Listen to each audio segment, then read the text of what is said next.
For the past 5 years, I've been investigating this question of where good ideas come from.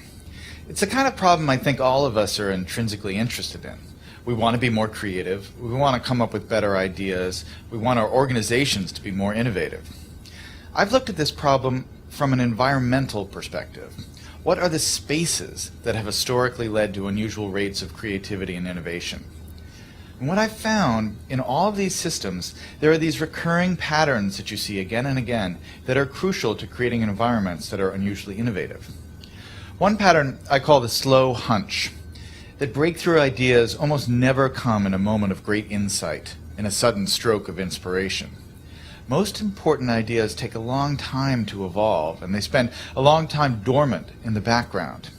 It isn't until the idea has had 2 or 3 years, sometimes 10 or 20 years to mature, that it suddenly becomes accessible to you and useful to you in a certain way.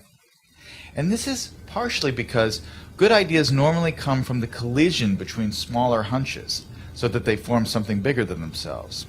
So you see a lot in the history of innovation, cases of someone who has half of an idea. There's a great story about the invention of the World Wide Web in Tim Berners-Lee. This is a project that Berners-Lee worked on for 10 years. But when he started, he didn't have a full vision for this new medium he was going to invent. He started working on one project as a side project to help him organize his own data. He scrapped that after a couple years, and he started working on another thing. And only after about 10 years did the full vision of the World Wide Web come into being. That is, more often than not, how ideas happen.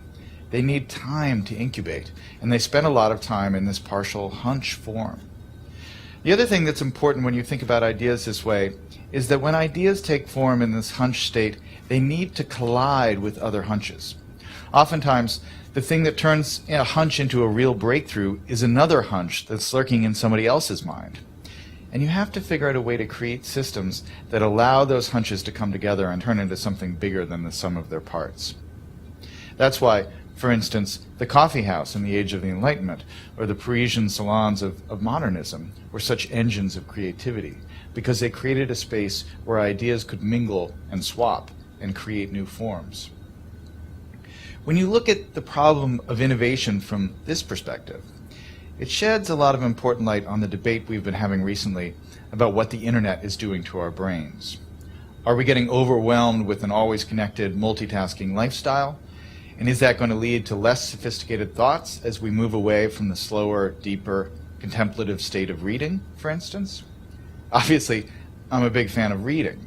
But I think it's important to remember that the great driver of scientific innovation and technological innovation has been the historic increase in connectivity and our ability to reach out and exchange ideas with other people and to borrow other people's hunches and combine them with our hunches and turn them into something new.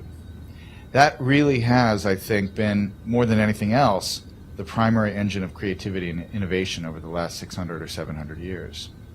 And so yes, it's true we're more distracted. But what has happened that is really miraculous and marvelous over the last 15 years is that we have so many new ways to connect and so many new ways to reach out and find other people who have that missing piece that will complete the idea we're working on, or to stumble serendipitously across some amazing new piece of information that we can use to build and improve our own ideas. That's the real lesson of where good ideas come from. That chance favors the connected mind.